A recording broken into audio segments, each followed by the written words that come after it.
Buenas noches. Me alegra ver un buen número de personas aquí esta noche.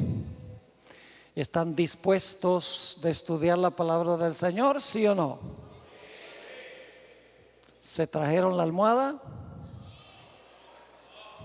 ¿No? Tenía que haberse traído la almohada, la cobija y esta noche la cama también. No se preocupen, eso es nada más en broma. Bien, esta noche vamos a estudiar, como prometí anoche, en cuanto a la imagen de la bestia. Pero queremos orar para pedir la dirección de Dios primero. Nunca debemos abrir la palabra del Señor sin orar, porque el Espíritu Santo dio la palabra y solamente el Espíritu Santo puede venir a explicarnos esa palabra que Él dio. Así que quiero invitarles que inclinen sus rostros y vamos a elevar una oración al Señor. Padre, esta noche vamos a hablar de cosas solemnes. Vamos a trazar un tema de mucha actualidad. Vamos a analizar algunas cosas que están sucediendo ahora mismo. Y rogamos que por medio de la presencia de tu Santo Espíritu, tú abras mentes para que podamos comprender claramente lo que vamos a estudiar. Te pido también que tú suavices corazones, porque entender la palabra en la cabeza y recibirla en el corazón son dos cosas distintas. Así que danos entendimiento y la disposición de aceptar y recibir lo que vamos a estudiar. Te damos gracias de antemano por tu promesa de que estarás con nosotros, porque te lo pedimos en el nombre precioso de tu Hijo, Cristo Jesús. Amén. Muy bien. Esta noche queremos repasar lo que hemos estudiado hasta este momento. A veces cuando yo predico, mi esposa me dice: tú repites demasiado. Y yo respeto mucho la opinión de mi esposa, pero yo le digo a ella: ¿cómo crees tú que el loro aprende a hablar? Repitiendo. Ahora imagínense, si un loro puede aprender a hablar repitiendo, ¿cuánto podemos aprender nosotros? Así que vamos a repetir lo que hemos estudiado, particularmente en Daniel 7 y Apocalipsis 13. En primer lugar tenemos un león. ¿Qué representa el león? Babilonia, muy bien. Luego después tenemos otra bestia, un oso. ¿Qué representa el oso? Medo-Persia, muy bien. Luego tenemos una tercera bestia, un leopardo. ¿Qué representa el leopardo? Grecia, muy bien. Luego tenemos una bestia espantosa y terrible que resulta ser un dragón. Y este dragón representa ¿cuál reino? Roma. Pero luego Roma se divide ¿en qué? En 10 reinos, que son los países en Europa hoy en día, Europa occidental. Y luego en medio de esos 10 reinos que están completos en el año 476, se levanta un cuerno pequeño. Y ese cuerno pequeño gobierna ¿por cuánto tiempo? Por 1260 años. Habla blasfemias contra el Altísimo. Además de eso, persigue a los santos del Altísimo. Piensa que puede cambiar la santa ley de Dios, y dice la Biblia que le va bien, prospera durante ese periodo. Pero en 1798, ese cuerno pequeño que representa ¿cuál Roma? Roma papal, no la iglesia romana, sino la iglesia combinada con el Estado. Ese es el papado. En 1798 recibió una herida de muerte. Es decir, que antes de eso podía usar ¿qué cosa? La espada. ¿Y qué representa la espada? Representa el uso del poder civil para castigar a aquellos que no están de acuerdo con la iglesia. Ahora yo pregunto, ¿por cuánto tiempo hemos tenido paz como resultado de la herida mortal?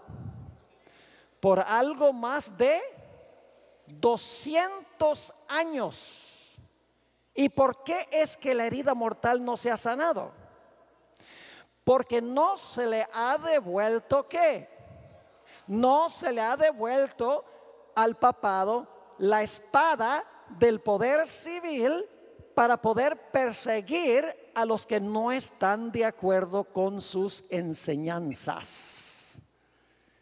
¿Cuándo se va a sanar la herida? Cuando nuevamente el poder civil se preste para el uso de la iglesia para perseguir a aquellos que no están de acuerdo con las prácticas y las enseñanzas de la iglesia romana. Ahora, ¿quién va a ayudar a esta primera bestia a recuperar su poder? Esto es lo que estudiamos nosotros anoche. Estudiamos en cuanto a una bestia que se levantó ¿de dónde? De la tierra. La primera bestia se levantó del mar, un lugar diferente. La segunda bestia se levantó de la tierra.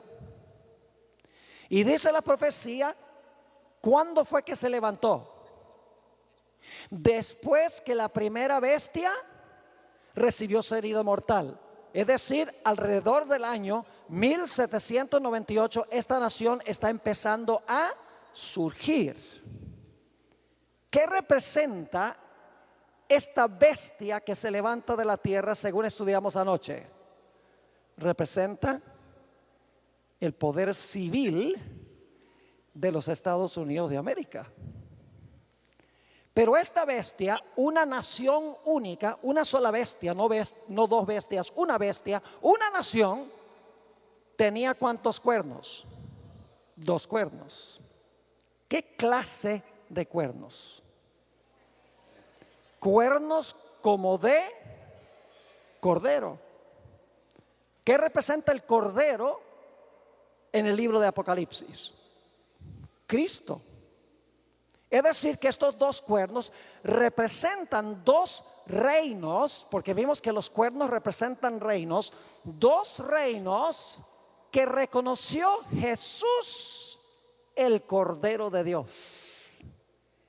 ¿Y cuáles eran esos 2 reinos que los Estados Unidos desde su época constitucional, en su declaración de independencia, en su constitución, en el acta de derechos? ¿Cuáles son esos 2 reinos que los padres constitucionales dijeron que existían en esta nueva nación, separados el uno del otro? La iglesia y el Estado.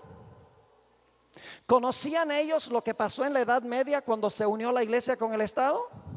Claro que lo sabían. ¿Conocían lo que sucedió en la época colonial de la historia de los Estados Unidos cuando la iglesia pudo usar el poder civil? Claro que sí. ¿Conocían los padres constitucionales lo que pasó bíblicamente cuando los judíos emplearon al poder civil de Roma para matar a Cristo? Ellos entendían todo esto porque escribieron en cuanto a estas cosas. Y por lo tanto ellos dijeron, mire, nosotros vamos a tener en esta nación 2 reinos, vamos a reconocer 2 reinos, de donde se desprenden 2 principios. Los 2 principios son libertad civil y libertad religiosa. Pero la única forma en que usted puede tener los 2 principios de libertad civil y libertad religiosa es si usted reconoce que hay 2 reinos y esos 2 reinos deben mantenerse separados. O si no, usted no tiene libertad civil y libertad religiosa.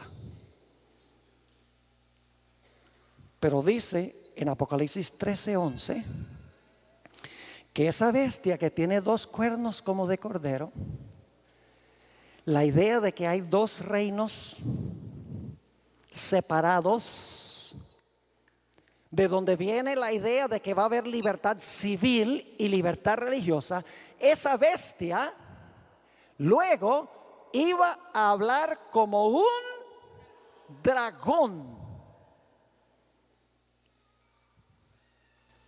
¿Quién es el dragón? ¿Quién es el dragón? Les doy 50%. Sacaron un 10. Los que dijeron Satanás. Escuchen bien. En Daniel y Apocalipsis, el dragón en sus diferentes etapas sí representa a Satanás. Pero Satanás obrando a través de Roma. La cuarta bestia era un ¿qué? Un dragón que trató de matar al niño cuando nació. ¿Cuál Roma es esa? La Roma imperial. Pero luego dice que el mismo dragón persiguió a la mujer. ¿Cuál Roma es esa? Roma papal. Y luego dice que el dragón se airó contra la mujer y peleó contra su remanente. ¿Qué Roma es esa? La misma Roma de la Edad Media, cuando se le sane ¿qué? La herida mortal. Es decir, escuchen bien, cuando Apocalipsis 13:11 dice que esta bestia tenía 2 cuernos como cordero, pero hablaba como dragón, no solamente está diciendo que hablaba como Satanás, sino que va a hablar como Roma. Porque el dragón representa a Satanás obrando a través de ¿qué? A través de Roma. El dragón siempre en Daniel 7 y Apocalipsis 13 está describiendo a Satanás obrando a través del poder civil de Roma. Es decir, que esta bestia que representa a los Estados Unidos va a levantar la idea de que hay 2 reinos separados y que debe haber libertad civil y religiosa. Eso va a decir en la teoría, pero en la práctica va a negar esa idea. Y la Biblia nos dice que esta bestia que se levanta de la tierra va a ser una imagen de la primera bestia. Y de eso vamos a hablar esta noche.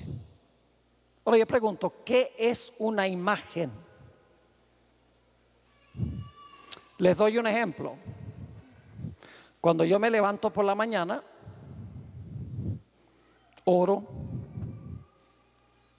me levanto de la cama, voy al baño y miro en el espejo. Y lo que veo es un desastre. Yo pregunto, ¿lo que yo estoy viendo en el espejo es una imagen? Sí. ¿Es una imagen bastante precisa de quién soy yo? Sí. ¿Las orejas son del mismo tamaño? ¿Y la nariz? Si saco la lengua, ¿la imagen saca la lengua también? Sí. Es decir, que una imagen es un reflejo de algo. Ahora dice en Apocalipsis 13 que esta bestia que se levanta de la tierra va a ser una imagen de la primera bestia. ¿Y qué representa la primera bestia? A ver, ¿qué representa? Roma papal. Ahora, para saber qué es la imagen de la bestia, tenemos que saber cómo era la bestia. ¿Verdad que sí? Para saber cómo va a ser la imagen, necesitamos saber cómo fue la bestia. Porque la imagen es la imagen de la bestia. Entonces yo pregunto, ¿cómo es que fue la bestia? La característica primordial de la bestia, escuchen bien, según hemos estudiado, es que la bestia unió la iglesia con el Estado para perseguir a todos los que no estaban de acuerdo con sus prácticas y sus enseñanzas. Así fue el original, así fue la bestia. Como hemos estudiado ya, mezcló el hierro con el barro, usó la espada para matar a los santos. Y aquí dice que la imagen va a ser una imagen de la bestia. Es decir, que esta bestia que se levanta de la tierra, lo que va a hacer es una copia de cómo fue la bestia cuando dominó. Y cuando la bestia dominó, unió la iglesia con el poder civil y usó el poder civil para perseguir con la espada del poder civil a aquellas personas que no estaban de acuerdo con sus creencias y con sus enseñanzas. Es decir, que esta bestia que se levanta de la tierra le va a devolver la espada a la primera bestia. Esta bestia que se levanta de la tierra le va a curar la herida a la primera bestia. Porque la espada hirió a la bestia y la bestia no tenía la espada. El sanamiento tiene que ser que se le va a restaurar, ¿qué cosa? La espada. Es decir, que los Estados Unidos de América, que es representado por este símbolo, va a unir la iglesia con el Estado y va a hacer una imagen de lo que fue esa primera bestia durante su periodo de dominio. Ahora dice que la bestia tenía 2 cuernos como de cordero, pero hablaba como un dragón. Yo pregunto, ¿cómo es que habla una nación? Una nación habla a través de sus representantes, a través de la legislatura, porque ustedes nombran en Venezuela a la asamblea representantes. Y el pueblo habla a través de ellos. Es decir, que esta nación, algo va a pasar en el Congreso de los Estados Unidos, y esta nación que tiene estas dos ideas de 2 reinos, de donde viene la idea de 2 principios, a través de su asamblea legislativa va a hacer una imagen de lo que fue la primera bestia. Permítanme leerles una cita en El conflicto de los siglos, página 495, a donde Elena White explica qué es lo que significa el hablar de esta bestia. Dice: el hablar de la nación son los actos de sus autoridades legislativas y judiciales. ¿Cómo habla la nación? A través de sus autoridades, ¿qué? Legislativas y judiciales. Por esos actos, la nación, escuchen bien, la nación desmentirá los principios liberales y pacíficos que expresó como fundamentos de su política. Va a repudiar la idea de los 2 reinos, pero va a conservar la idea de los 2 reinos en la Constitución. Ahora vuelvo a preguntar, ¿cuáles 2 reinos reconoció Jesús? Dad pues a César lo que es de César y a Dios lo que es de Dios. Yo pregunto, ¿cuántas veces en los evangelios apeló Jesús al poder civil de Roma para ayudar a crecer su ministerio. Ni una sola vez. ¿O acaso Jesús, cuando las muchedumbres rechazaban su enseñanza, Jesús decía al poder civil de Roma: ellos no quieren aceptar mi enseñanza, mátenlos? ¿Fue así? No. Jesús nunca apeló al poder civil. Como ya hemos visto, dijo: mi reino no es de este mundo. Jesús reprendió al apóstol Pedro por usar la espada. Reprendió a los hijos del trueno que querían traer fuego del cielo. Rehusó que lo proclamaran rey cuando alimentó a los 5,000. En el monte de la tentación rehusó los reinos que le ofreció Satanás. Es decir, Jesús se mantuvo separado del Estado, del poder civil de Roma, porque él había venido como representante de su reino espiritual. Ahora escuchen bien lo que les voy a decir, y voy a usar a Venezuela como ejemplo. ¿Saben ustedes que ustedes son ciudadanos de 2 reinos aquí en Venezuela? Yo pregunto, ¿cuántos de ustedes son ciudadanos venezolanos? ¿Cuántos son bautizados? Entonces, ¿a cuántos reinos pertenecen? A 2. Ustedes pertenecen al primer reino por su nacimiento, pero pertenecen al segundo reino por su nuevo nacimiento. Y así es con esta bestia. Es una sola bestia, pero tiene 2 reinos, y la gente son ciudadanos de los 2 reinos, pero los 2 reinos no se deben entremezclar. Y como mencionaba anoche, la primera enmienda a la Constitución de los Estados Unidos es crucialmente importante, porque en la primera enmienda encontramos los 2 cuernos. La primera enmienda garantiza libertad religiosa y libertad civil.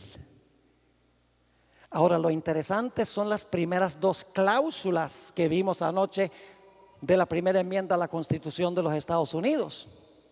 Recuerdan que la primera enmienda dice que el Congreso no puede hacer ninguna ley, no puede redactar ninguna ley que establezca religión, ni puede prohibir que la gente practique libremente su religión. ¿Saben ustedes que esos 2 principios están en la Sagrada Escritura? Fueron principios inspirados divinamente por Dios. Están en esta profecía, los 2 cuernos como de cordero. Esa es la parte positiva de esta bestia, porque el cordero representa a Cristo. Tenía 2 cuernos como cordero, pero hablaba como un dragón. Hay un contraste aquí. Los 2 principios son muy buenos, son los principios que reconoció Jesús, pero el problema es que esta nación los va a repudiar mientras los conserva. Al mismo tiempo va a repudiarlos. Por eso es una bestia con doble personalidad. Ahora escuchen bien. Estas 2 cláusulas que el gobierno de los Estados Unidos no puede establecer alguna observancia religiosa, ni puede prohibir que la gente practique libremente su religión, se encuentran ilustradas en 2 historias que conseguimos en el libro de Daniel. La primera historia la encontramos en Daniel el capítulo 3. ¿Recuerdan la estatua que levantó el rey Nabucodonosor? ¿Era Nabucodonosor el gobernante civil, sí o no? Era el rey. Y levantó una imagen, una estatua. Yo pregunto, ¿estaba estableciendo una observancia religiosa? Claro, porque puso la imagen, dijo, todo el mundo va a ¿qué? Va a adorar así. Nuevamente el poder civil imponiendo por ley una observancia religiosa. El Estado imponiendo una observancia espiritual, religiosa. Y ustedes notan que cuando el Estado impuso esta observancia religiosa, inmediatamente vino la persecución contra los que no estaban de acuerdo. Es decir, que cuando el poder civil establece religión, ¿qué viene como resultado? Persecución. Siempre es así. Pero hubo 3 jóvenes que rehusaron hacerlo. ¿Cuántos de ustedes creen que nosotros debemos obedecer al poder civil? Yo creo que debemos obedecer al poder civil. Todas las leyes legítimas del poder civil, nosotros debemos ser ciudadanos ejemplares. Y Daniel y sus amigos, Daniel 3 está hablando de sus amigos, eran ciudadanos ejemplares. Sus mismos enemigos decían, no podemos encontrar nada en ellos para acusarlos, sino su religión. Es decir, ellos obedecían las leyes civiles, pero cuando el rey se metió en la religión, ellos dijeron, no señor, porque nuestra religión tiene que ver con nuestra relación con Dios y el poder civil no puede dictar eso. Ellos entendían. Si Nabucodonosor había llevado muchos judíos y los había puesto como líderes en el reino de Babilonia, hubo una gran apostasía ahí. Nosotros tenemos que estar seguros de quién servimos, quién es nuestro Dios. Ahora escuchen, ¿qué vino como resultado de la ley que prohibió que ellos practicaran su religión?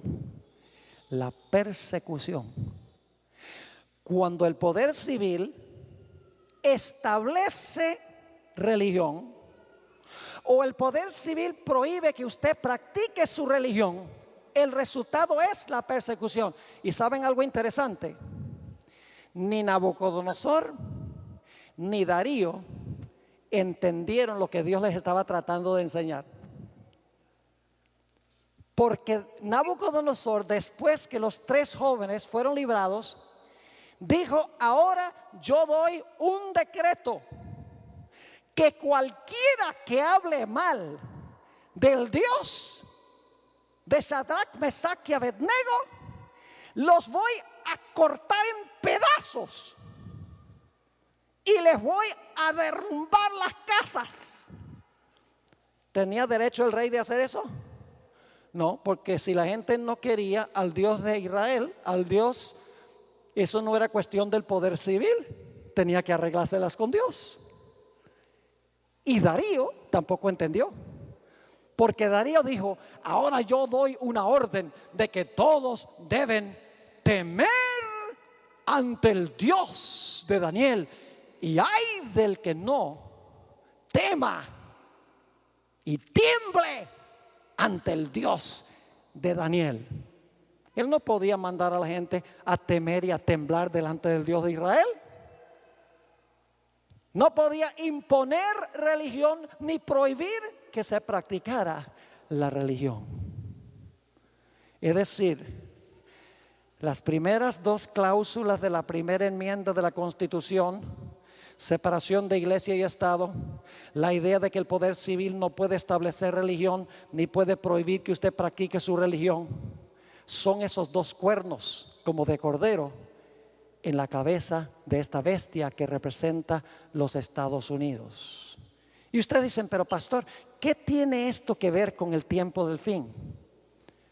Elena White, quien tenía una profundidad teológica impresionante, porque ella habla de todas estas cosas, yo los sustraje de mi estudio de la Biblia, pero ella lo expone con lujo de detalles en El conflicto de los siglos.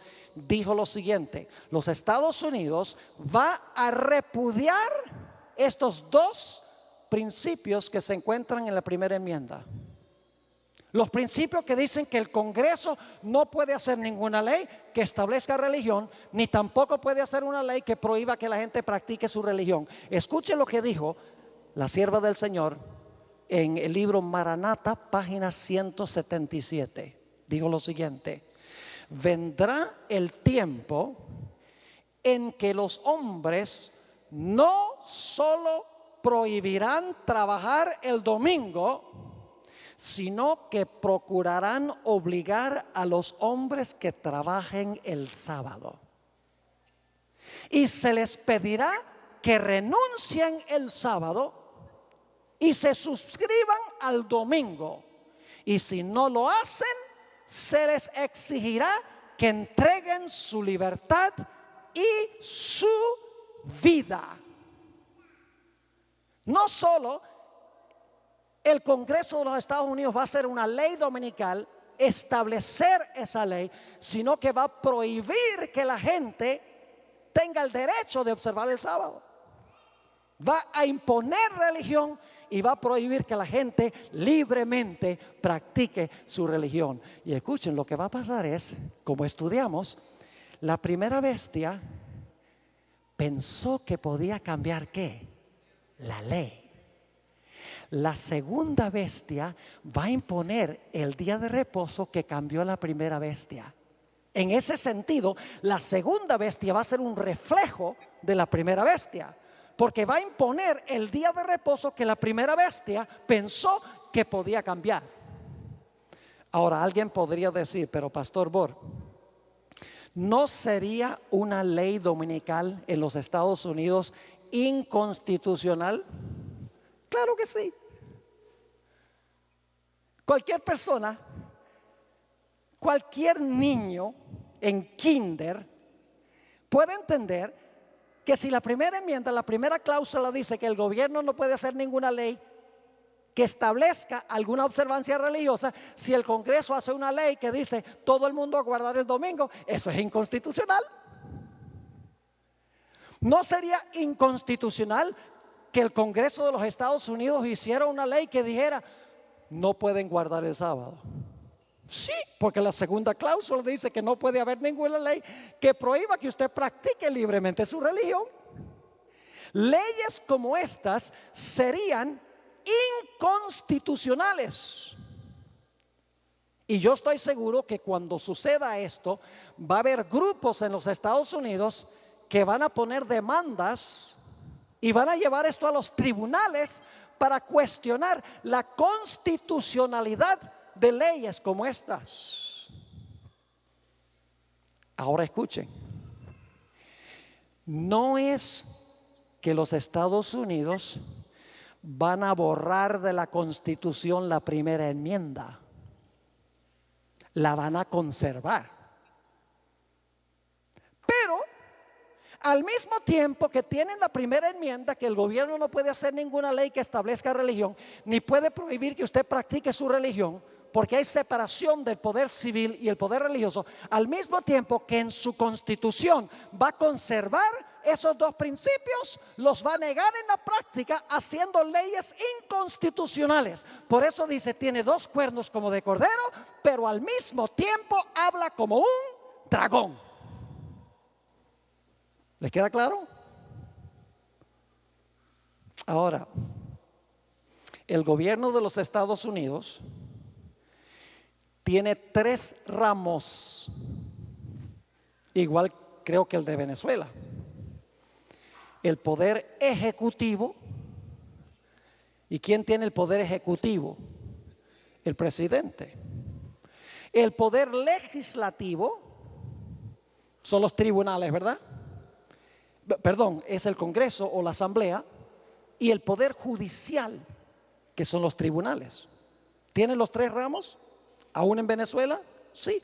En los Estados Unidos existen estos tres ramos. Ahora, siempre que yo hablo sobre esto, yo le pregunto a la gente, ¿cuál de los tres ramos de gobierno en los Estados Unidos es el más poderoso?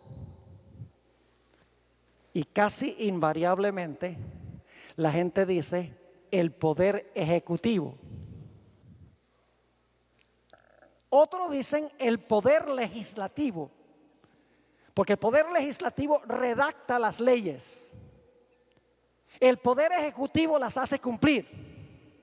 Y en los Estados Unidos el poder judicial interpreta las leyes y dice si son constitucionales o no.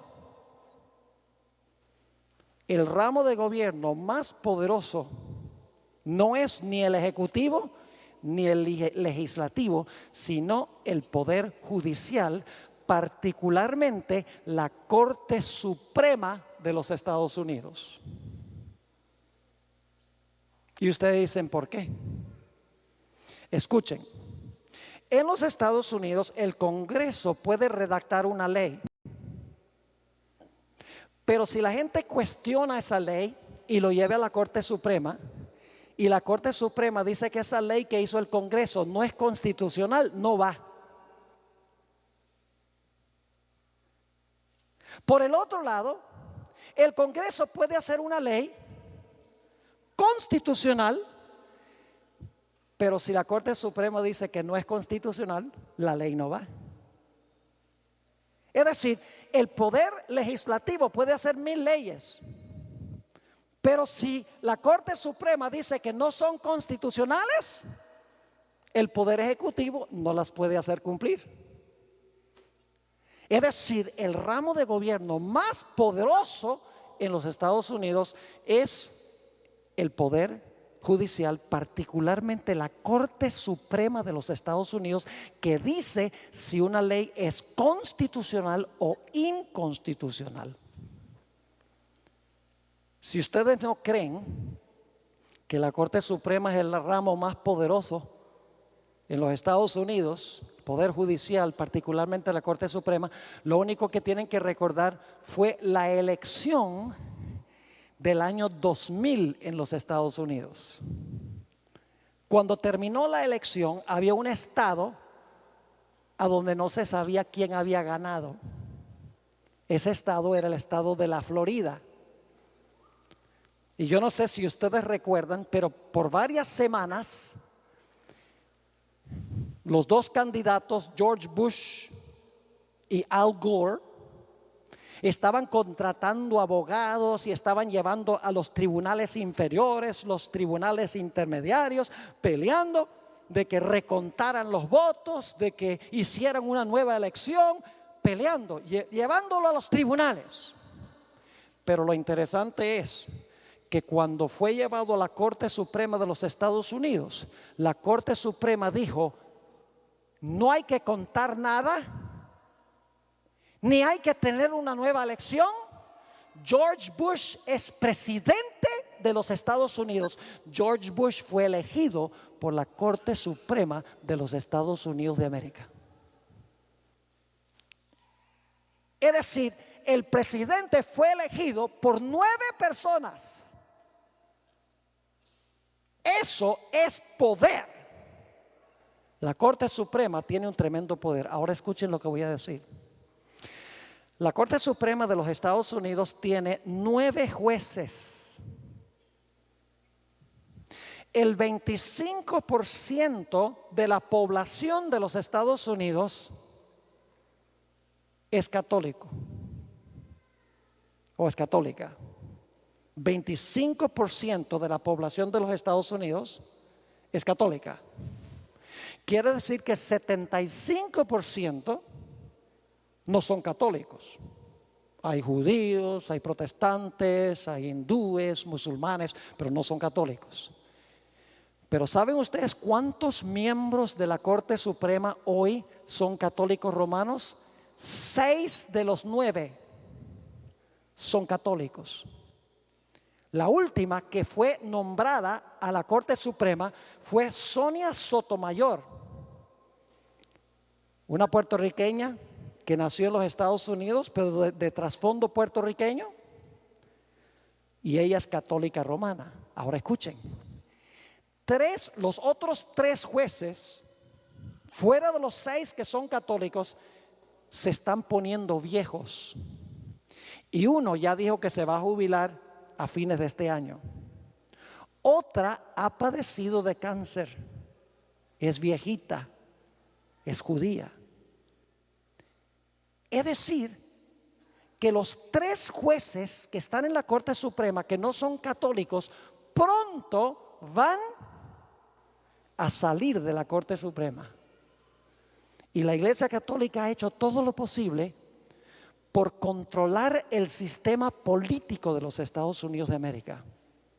Cuando ganó Barack Obama la presidencia de los Estados Unidos, una de las primeras cosas que hizo la Iglesia Católica fue invitarlo a dar el discurso de graduación en la Universidad de Notre Dame, la universidad por excelencia más reconocida católica, la mejor de los Estados Unidos de América.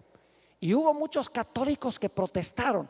¿Cómo vas a traer que no es católico aquí para dar ese discurso? Además, Barack Obama cree en el aborto y la Iglesia Católica está en contra del aborto, y hubo protestas. Pero los administradores de la institución dijeron: no, Barack Obama va a venir. Y poco después de eso, eligió a Sonia Sotomayor como la 6ª juez en la Corte Suprema de los Estados Unidos.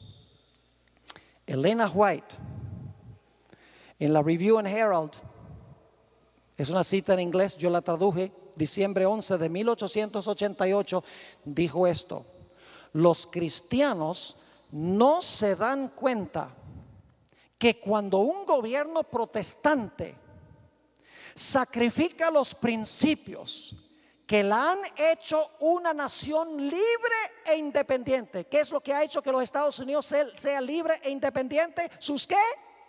Sus principios, que la han hecho una nación libre e independiente. Y ahora escuchen: y por medio de medidas legislativas introduzcan a la Constitución principios que propagan las falsedades y los engaños papales. Están sumiendo al país en los horrores romanos de las edades oscuras. ¿Qué está diciendo ella? Que los Estados Unidos va a volver ¿a qué periodo? Al periodo de los horrores de las edades oscuras. ¿Recuerdan la historia de Juan Hus que relatamos anoche? Esa historia en los Estados Unidos de América y en el mundo se va a volver a repetir, porque los Estados Unidos va a ser una imagen de lo que fue la bestia. Algunos dicen: Pastor Bor, este panorama es alarmista. Los jueces de la Corte Suprema de los Estados Unidos son patriotas, son americanos, norteamericanos, son ciudadanos de los Estados Unidos antes de ser aliados de la Iglesia Romana. Estos jueces nunca podrían introducir los horrores de las edades oscuras de la Edad Media. Conflicto de los siglos, página 637, dice la sierva del Señor: la Iglesia Católica Romana, con todas sus ramificaciones en el mundo entero, forma una vasta organización bajo el control de la sede papal y destinada a servir los intereses de ella. Instruye a sus millones de adeptos en todos los países del globo para que se consideren obligados a obedecer al Papa. Y saben ustedes, los últimos 2 papas, Juan Pablo II y Benedicto XVI, han estado presionando a la comunidad europea para que impongan una ley dominical a nivel de todos los países europeos.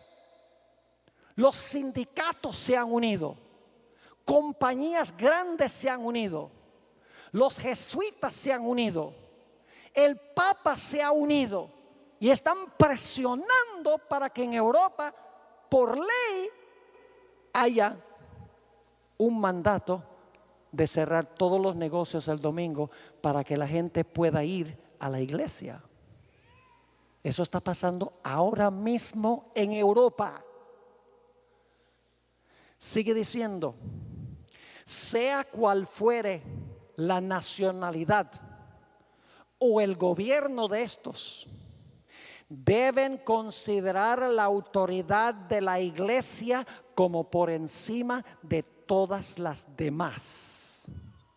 Aunque juren, escuchen bien, aunque juren fidelidad al Estado, siempre quedará en el fondo el voto de obediencia a Roma, que los absuelve de toda promesa contraria a los intereses de ella. Eso lo está escribiendo hace 120 años. ¿Qué escribiría si estuviera viva hoy? Sería impresionante. ¿Saben ustedes que en años recientes grandes políticos de los Estados Unidos se han convertido del protestantismo al catolicismo? Por ejemplo, el hermano de George Bush, quien fue gobernador de la Florida, se convirtió a la Iglesia Católica. Newt Gingrich, puede ser que ustedes no reconozcan ese nombre, un republicano de gran impacto e influencia, fue miembro de la Cámara de Representantes, el líder de la Cámara de Representantes. Hace varios años era bautista y recientemente se unió y comulgó en la Iglesia Católica. Tony Blair, el que fue primer ministro de Gran Bretaña, abandonó la iglesia anglicana y se convirtió a la iglesia romana. Grandes líderes, magnates políticos del mundo se están uniendo a la iglesia romana porque ellos ven que la iglesia romana está recobrando su poder y para ellos les interesa es tener poder político y por eso se están convirtiendo a este sistema. Dicen, el papado ha cambiado. Dicen, no tenemos nada que temer del papado ya. ¿Acaso no ven cómo el papado lucha por los derechos humanos? ¿Acaso no se dan cuenta cómo lucha la iglesia romana por los pobres, por la vida, por la buena moral de la sociedad, por el matrimonio convencional entre un hombre y una mujer? ¿Oh sí? Esta es la fachada.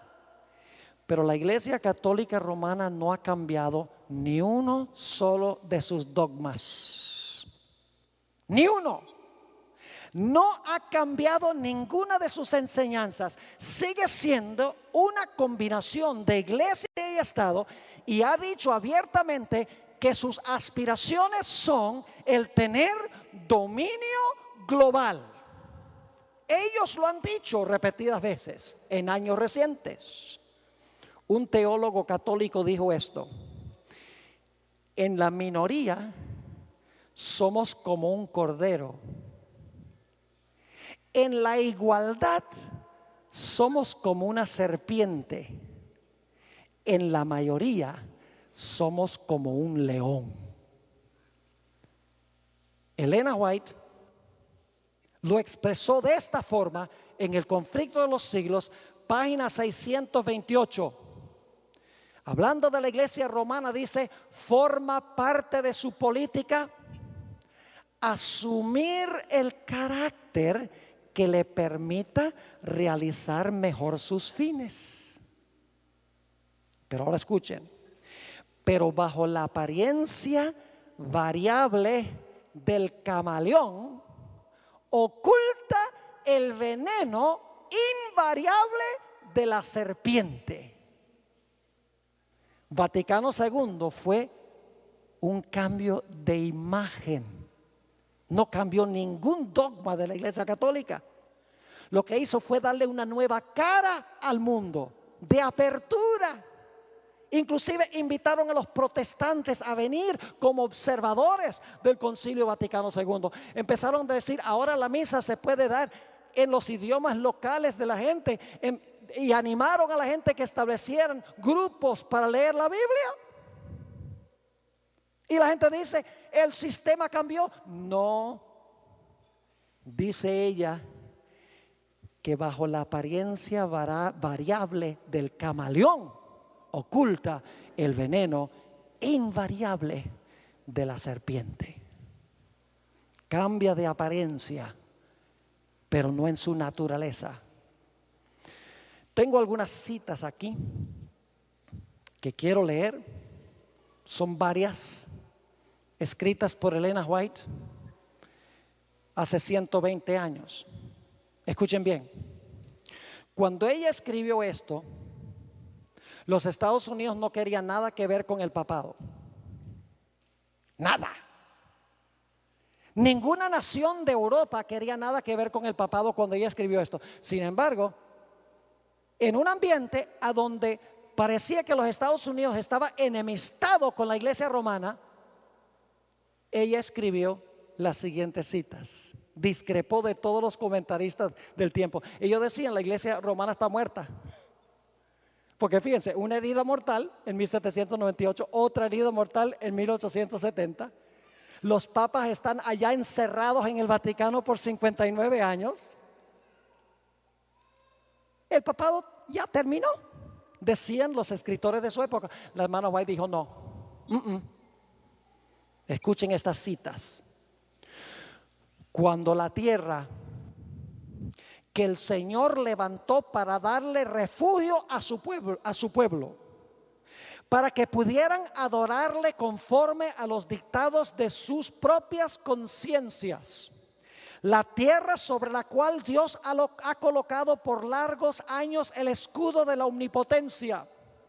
La tierra que Dios ha favorecido haciéndola depositaria de la religión pura de Cristo. Cuando dicha tierra, por medio de sus legisladores, repudie los principios del protestantismo y apoye la apostasía romana que procuró alterar la ley de Dios, entonces se revelará la obra final del hombre de pecado. Los protestantes le brindarán toda su influencia y apoyo al papado por un acto nacional. Un acto nacional es un acto del Congreso. Por un acto nacional impondrán la observancia del falso sábado. Y ahora escuchen la terminología que usa. Por un acto nacional impondrán la observancia del falso sábado y le darán vida y vigor. Si le van a dar vida y vigor es porque el papado ahorita no tiene qué. Cuando ella escribió no tenía vida ni vigor. Porque usted no le puede dar a alguien lo que ya tiene. ¿Por qué habría que darle vida y vigor? Porque cuando ella escribió, el papado tenía qué? Una herida mortal. Dice, por un acto nacional le darán vida, vigor a la fe corrupta de Roma. Y así revivirán, fíjense el término otra vez, revivirán, porque tiene una herida mortal, revivirán su tiranía y su opresión de la conciencia. Entonces será tiempo para que Dios obre con gran poder para vindicar su verdad. En el conflicto de los siglos, página 496, escuche, tan claro que ella tenía esto. Para que los Estados Unidos formen una imagen de la bestia, el poder religioso debe dominar de tal manera al gobierno civil. Para ser una bestia, ¿qué tiene que hacer el poder religioso? Dominar de tal manera al gobierno civil que la autoridad del Estado sea empleada también por la iglesia para cumplir sus propios fines. Yo pregunto, ¿eso fue lo que caracterizó a la bestia durante los 1260 años? ¿Que la iglesia usó el poder civil para lograr sus objetivos? Sí, por eso Eso es lo que significa la imagen. Se va a hacer una copia de lo que existió en la Edad Media. Los Estados Unidos le va a devolver la espada del poder civil al papado. En la página 638 dice la misma escritora: Roma se ha propuesto a restablecer. Fíjense, la terminología es tan interesante, a restablecer. ¿Por qué tiene que restablecerlo? Porque lo perdió. Roma se ha propuesto a restablecer su poder y a recuperar la supremacía que perdió.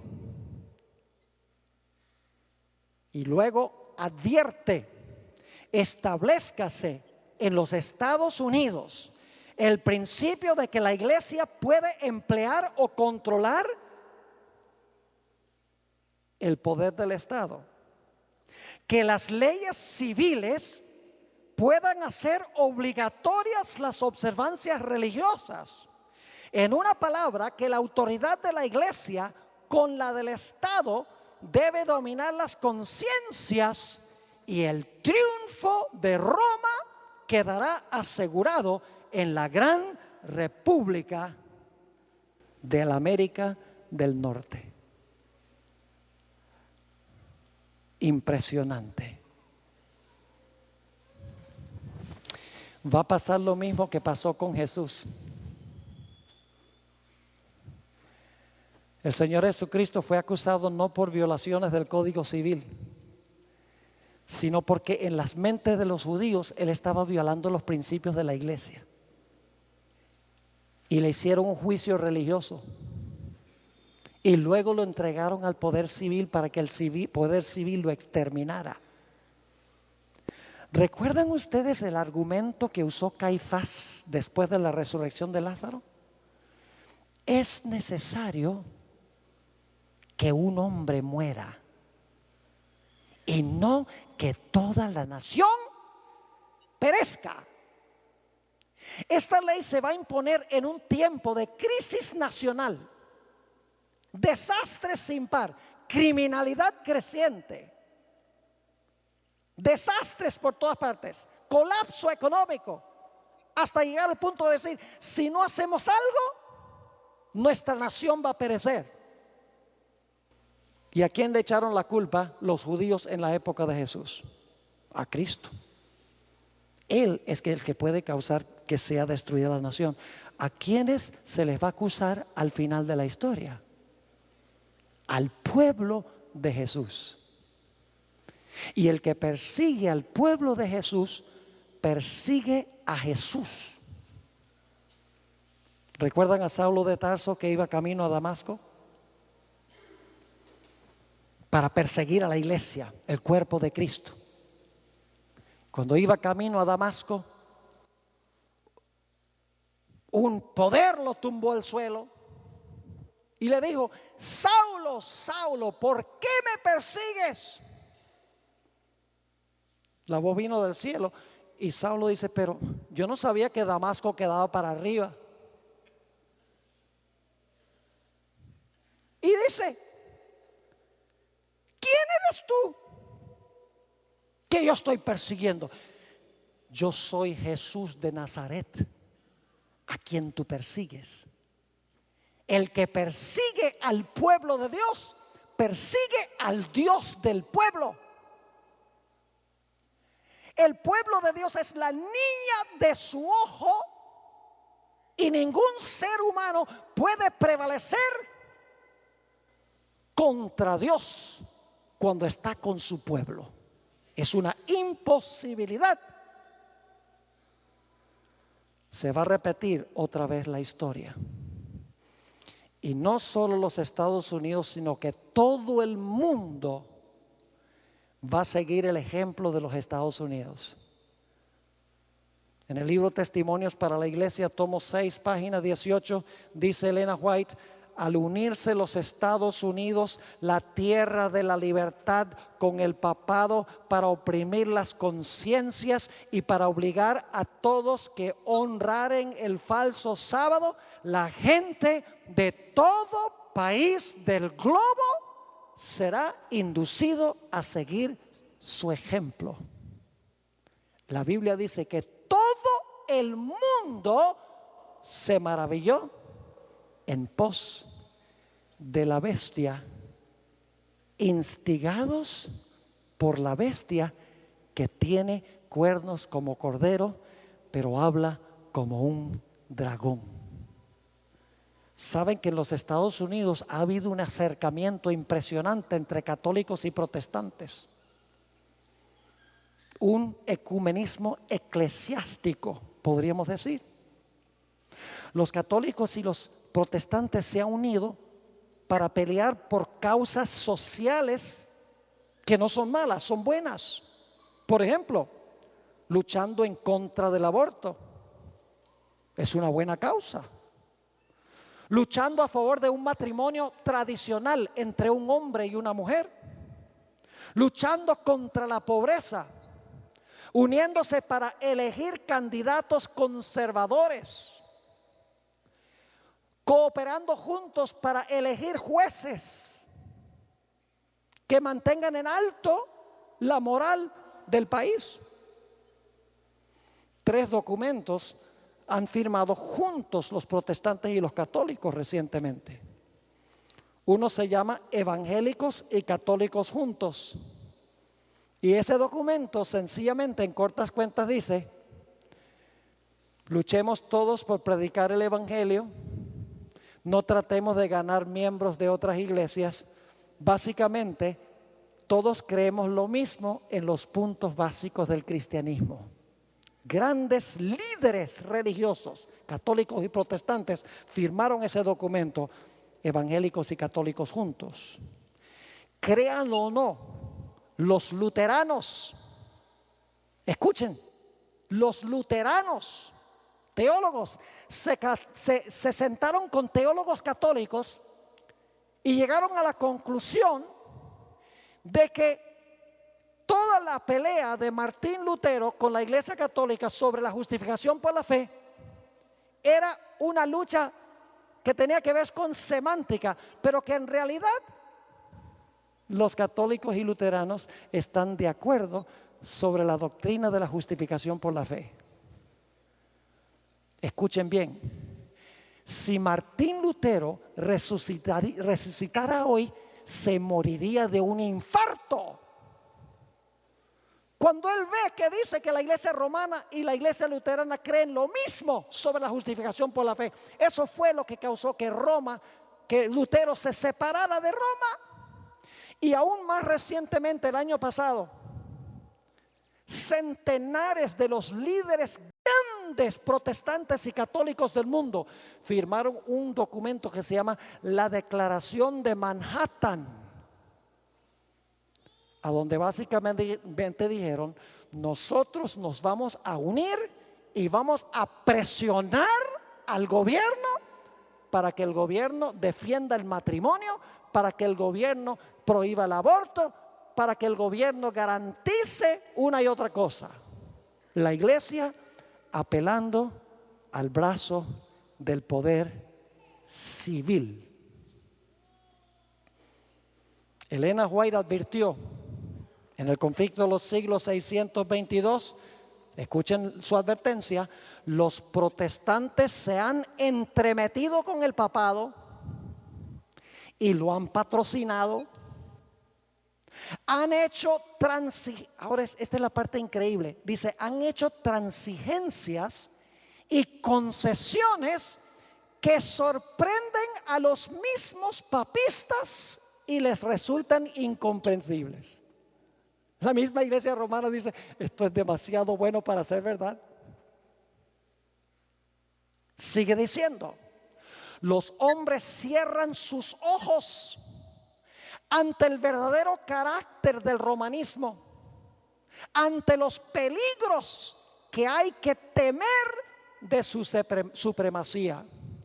Hay necesidad, y eso es lo que yo estoy haciendo aquí, hay necesidad de despertar al pueblo para hacerle rechazar los avances de este enemigo peligrosísimo de la libertad civil y religiosa. Poderoso, escrito hace 120 años, pero de mucha actualidad hoy.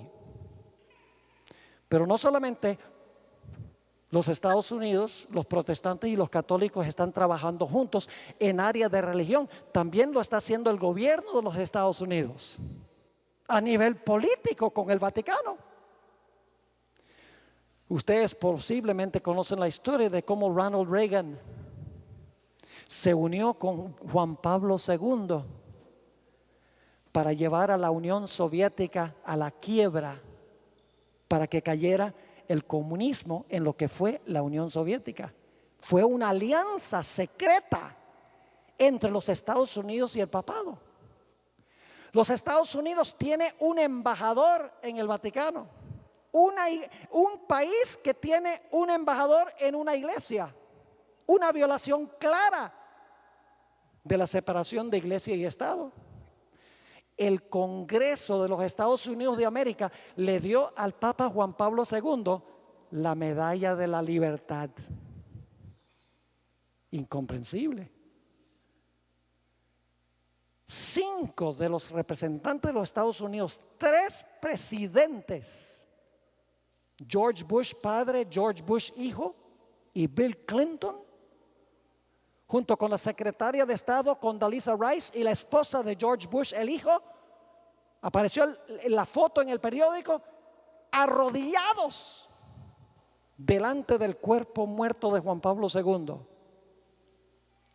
Y George Bush le dio una invitación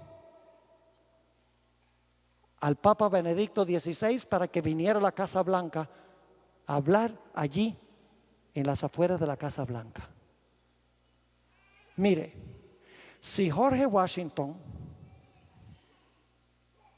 y Thomas Jefferson y Juan Adams y James Madison y Benjamin Franklin resucitaran hoy, les pasaría lo mismo que a Lutero.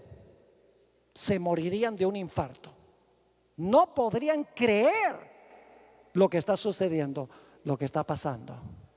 El problema es que la gente hoy sufre de amnesia histórica.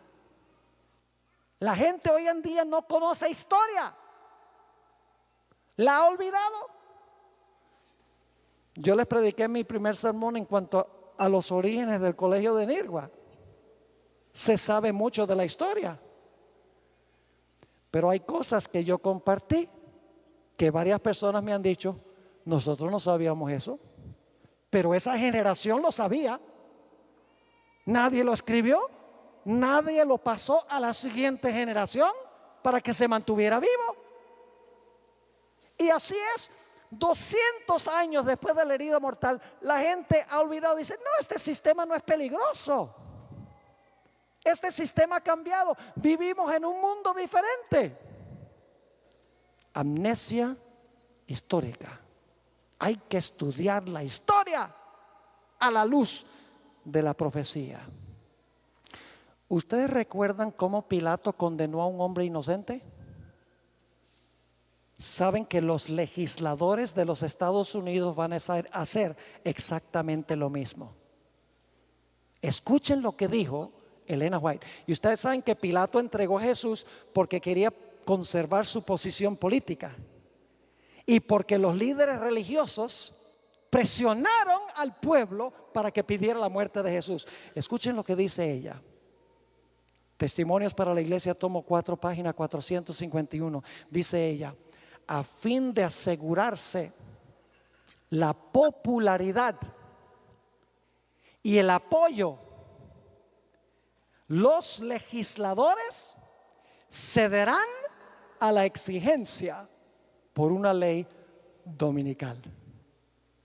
Por asegurarse que la popularidad y qué, el apoyo de ¿quiénes? Del pueblo. ¿Quiénes eligen a estas personas? El pueblo. Entonces, cuando la iglesia diga hay que hacer esta ley, ellos van a decir: si no ponemos la ley, la gente se pone brava, no vota por nosotros y perdemos la posición. En otra cita, esta es muy significativa, dice ella, esta no está en español tampoco, Review and Herald, diciembre 24, 1889, dice: los ministros de las varias denominaciones están actuando por subterfugio, es decir, por debajo de cuerdas, trazando planes de gran importancia para el pueblo de Dios. Y el objetivo de esta maniobra secreta es ganar el apoyo popular. ¿Qué es lo que están haciendo los ministros? Tratando de ganar ¿qué cosa? El apoyo popular para la imposición del domingo como día sagrado. Si los ministros, escuchen, si los ministros pueden convencer al pueblo que favorezcan una ley dominical, entonces están decididos a unir su influencia para obtener una enmienda religiosa a la Constitución para obligar a la nación a guardar el domingo. Igualito que en los tiempos de Jesús. Los líderes influyendo sobre el pueblo para matar a Jesús. Los líderes religiosos influyendo el pueblo para imponer una ley dominical. Ahora necesitamos llegar a una conclusión. Dos perspectivas para terminar. La primera perspectiva es la de Apocalipsis 17, que será nuestro estudio de mañana en la noche. Mañana sí van a tener que traer la cama, porque ese capítulo 17 de Apocalipsis es complejo, pero con lo que hemos estudiado no hay problema. Lo vamos a entender perfectamente bien. La razón por la cual la gente no entiende Apocalipsis 17 es porque no estudian Daniel 7, Apocalipsis 12 y Apocalipsis 13. Está el fundamento o la base de lo que tenemos en Apocalipsis 17. En Apocalipsis 17 se presenta a una gran ramera.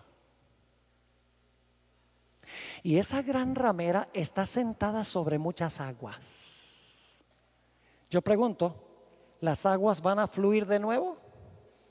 ¿Recuerdan las aguas que se secaron? ¿Recuerdan la herida mortal? Una cabeza fue herida. ¿Van a fluir las aguas de nuevo? Claro que sí, porque dice que la ramera está sentada sobre muchas aguas. ¿Qué significa el acto de que está sentada? Las controla y las domina, reina sobre las aguas. Y dice que fornica ¿con quiénes? Con los reyes de la tierra. Y dice que está vestida de oro, plata y piedras preciosas, y de púrpura y escarlata. ¿Necesito decir a cuál sistema pertenecen estos colores? Y tiene hijas que nacieron de ella, porque se le llama la madre de las rameras. Interesante. Los comerciantes de la tierra se deleitan también en relacionarse con ella.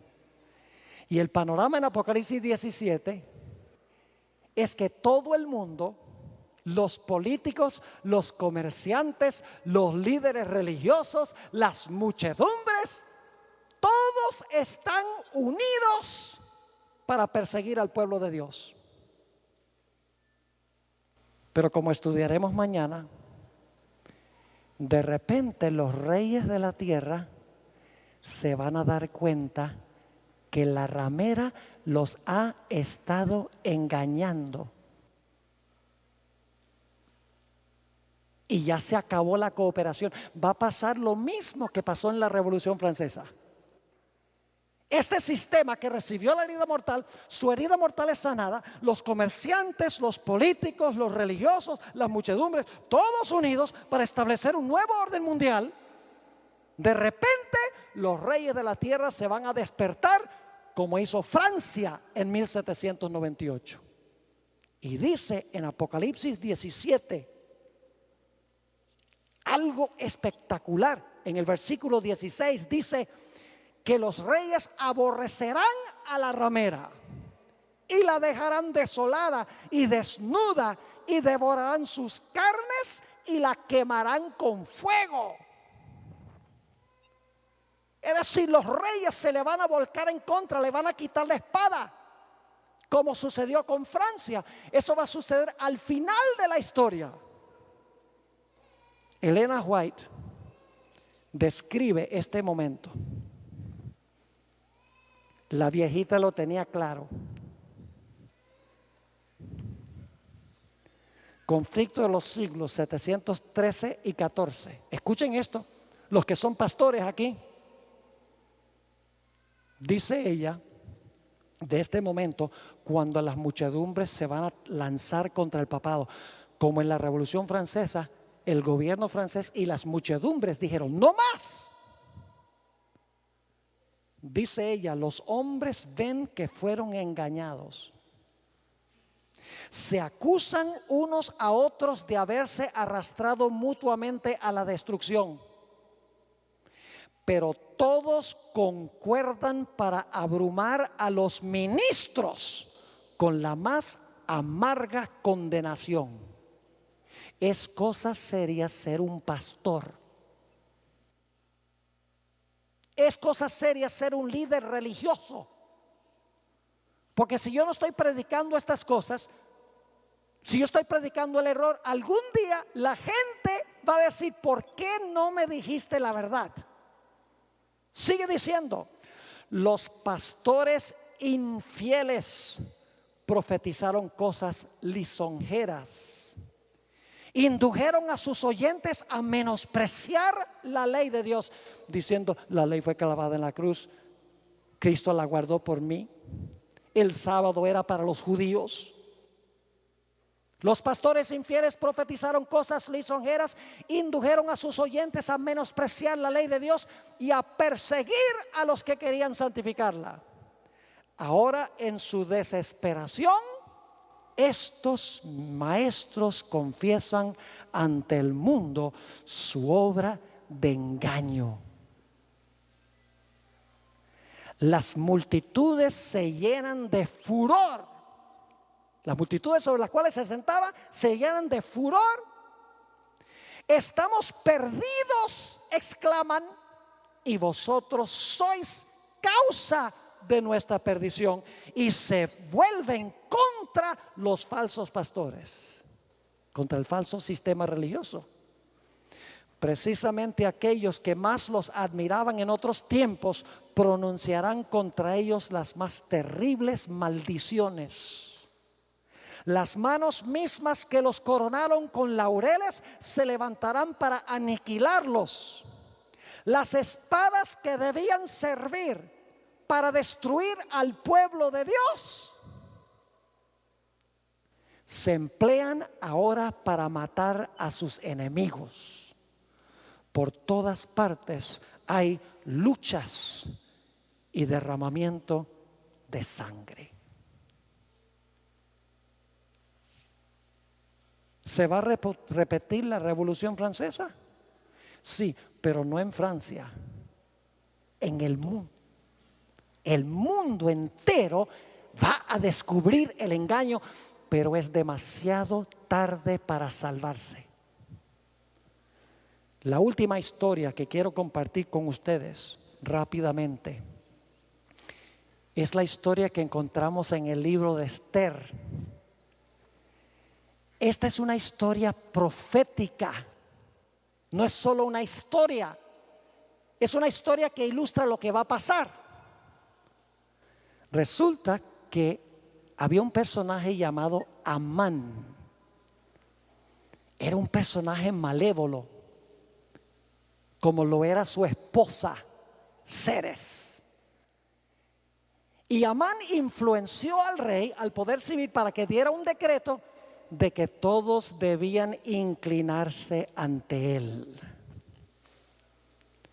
La Biblia dice que hubo un judío que trabajaba allí en la corte del rey que dijo, yo no, porque esa es una violación de mi religión, es una violación de la ley de Dios. No me inclino ante ningún hombre. Además, el rey no tiene derecho de dar ningún decreto de que alguien se incline ante nadie, porque el poder civil no puede meterse en mi religión. Y la Biblia dice que cada vez que pasaba Amán, Todo el mundo se inclinaba y Mardoqueo se quedaba parado. Y esto enojó a Amán. Y dijo, yo tengo que acabar con este hombre que no se inclina, que no me adora, por orden del rey. Y por lo tanto, junto con su esposa, preparó una trama. Dijo, la única forma como yo puedo exterminar a esta gente es si logro convencer al poder civil que esta gente es peligrosa. Vaya, vaya, no hay nada nuevo debajo del sol. Fíjense lo que dijo Amán al rey en Esther 3, 8 y 9. Y dijo Amán al rey Asuero, hay un pueblo esparcido y distribuido entre los pueblos en todas las provincias de tu reino. Ahora escuchen.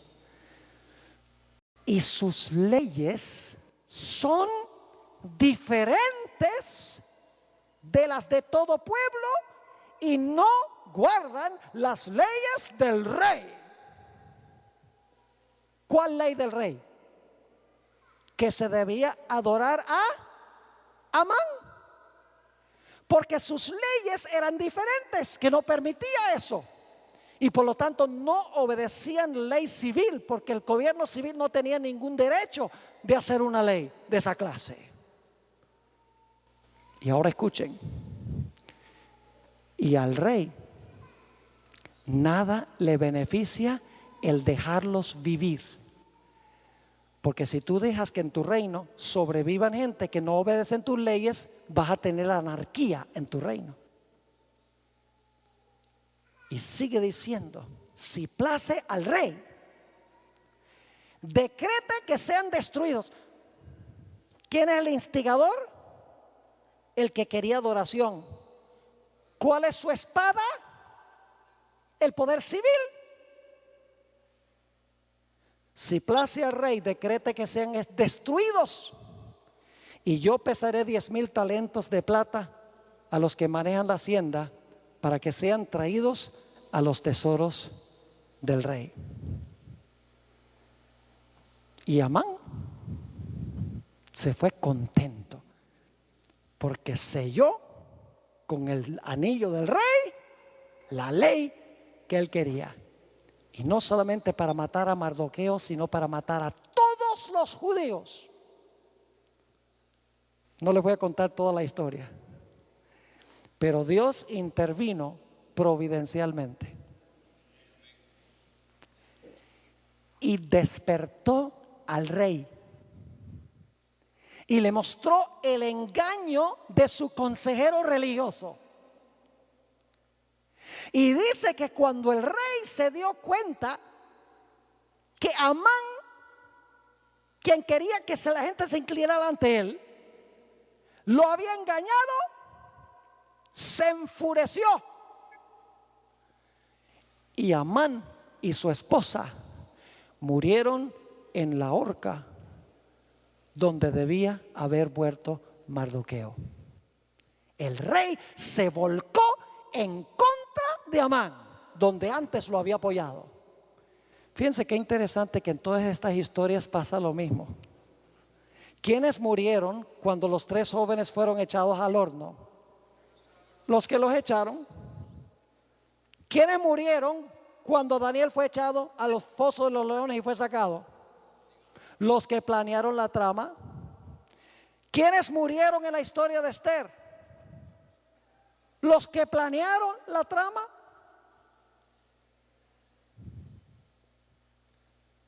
¿Y qué va a pasar al final de la historia?